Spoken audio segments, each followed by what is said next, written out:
अस्सलामुअलैकुम दोस्तों, कैसे हैं आप लोग। उम्मीद करते हैं कि आप सभी लोग खैरियत से होंगे। दोस्तों, आज की वीडियो में हम कुवैत की कुछ ज़रूरी खबर, ज़रूरी जानकारी जो आ रही है वो आप तक पहुंचाने वाले हैं। आप लोगों से गुजारिश है वीडियो को शुरू से लेकर आखिर तक जरूर से देख लें और दोस्तों वीडियो को लाइक भी जरूर कर दें। चलिए बढ़ते हैं अपडेट तरफ। पूरी क्या अपडेट आपको बताते हैं। सबसे पहली खबर, Kuwait ministry of man power की तरफ से अपडेट जारी करके बताया गया है कि अगर कोई भी कफील या कंपनी अपने वर्कर के वर्क परमिट में किसी तरीके का कोई बदलाव करना चाहता है तो उसके लिए ज़रूरी है कि मिनिस्ट्री ऑफ इंटीरियर की परमिशन लेनी होगी। यानी पहले अप्लाई करना होगा और मिनिस्ट्री ऑफ इंटीरियर पहले जांच करेगी। उसके बाद मिनिस्ट्री ऑफ इंटीरियर जब परमिशन दे देगी तो उसके बाद ही कफील या कंपनी वर्कर के लिए नया वर्क परमिट जारी कर सकता है।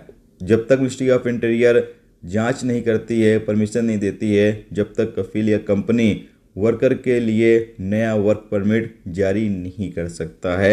ये एक अपडेट जारी किया गया है।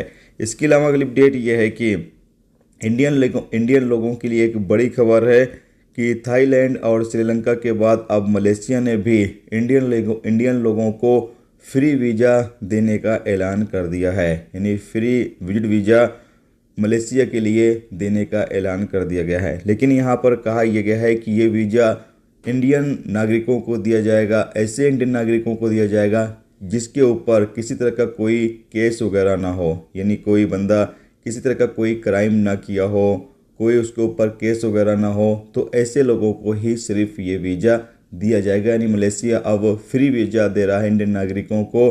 तो जो लोग मलेशिया जाना चाहते हैं फ्री में वीज़ा हासिल करके जा सकते हैं। सिर्फ आने जाने का आपका जो टिकट होगा वही खर्चा आएगा, बाकी मलेशिया आप फ्री में जाकर घूम फिर सकते हैं। इसके अलावा अगली अपडेट यह है कि कुवैत के मौसम डिपार्टमेंट की तरफ से अपडेट जारी करके बताया गया है कि कुवैत में दिसंबर के महीने से ठंडी शुरू हो जाएगी। जबकि बताया गया है कि 22 दिसंबर से कुवैत के अंदर यानी कि ठंडी काफ़ी ज़्यादा शुरू हो जाएगी। शुरुआत जो है वो दिसंबर के महीने से हो जाएगी। शुरुआत तो अभी से ही हो चुकी है, लेकिन ज़्यादा ठंडी जो है दिसंबर के महीने से पड़ने लगेगी और 22 दिसंबर से ज़्यादा ठंडी जो है कुवैत के अंदर पड़ने लगी। बताया जा रहा है कि पिछले साल के मुकाबले इस साल ज़्यादा ठंडी पड़ने वाली है। इसके अलावा अगली अपडेट यह है कि इंडियन एम्बेसी की तरफ से यानी कुवैत में मौजूद इंडियन एम्बेसी की तरफ से अपडेट जारी करके बताया गया है कि गुरु नानक जयंती के मौके पर आज इंडियन एम्बेसी बंद रहेगी। आज गुरु नानक जयंती है, तो गुरु नानक जयंती के मौके पर आज इंडियन एम्बेसी में कोई काम नहीं होगा। आज इंडियन एम्बेसी बंद रहेगी। दोस्तों, ये थी आज की कुवैत की कुछ ज़रूरी खबर, ज़रूरी जानकारी जो आप तक पहुंचा दी गई। उम्मीद करता हूं ये वीडियो, ये जानकारी आपको अच्छी लगी हो। अच्छी लगी है तो प्लीज़ इस वीडियो को लाइक करके जरूर जाएं और जो दोस्त चैनल पर नए हैं उनसे गुजारिश है प्लीज़ चैनल को भी सब्सक्राइब जरूर कर लें। वीडियो देखने दोस्तों बहुत बहुत शुक्रिया। मिलते हैं स्टूडेंट टॉपिक के साथ। जब तक कि अपना ख्याल रखो। खुदा।